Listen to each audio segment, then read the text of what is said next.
Apa kesan dan pesan Mama Syakwena selama belajar di Bimbel IW Olwi Mekar? Alhamdulillah selama 1 tahun Saktina di Bimbel, belajar tulis, belajar baca, pokoknya banyak perkembangan di sini.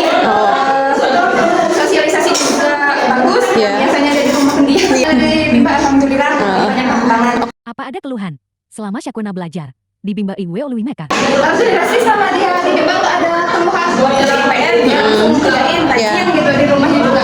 Jadi setiap ada tulisan itu pengen selalu baca gitu. Kalau pernah baca jadi langsung pengen jelas sih pengen baca aja gitu. Jadi buat lancarin minat bacanya Udah tumbuh ya? Sesudah Bimba, Syakwena ingin melanjutkan ke jenjang sekolah apa? ya, insya Allah lanjutin TK. Oh, makasih ya Mar, makasih banyak deh.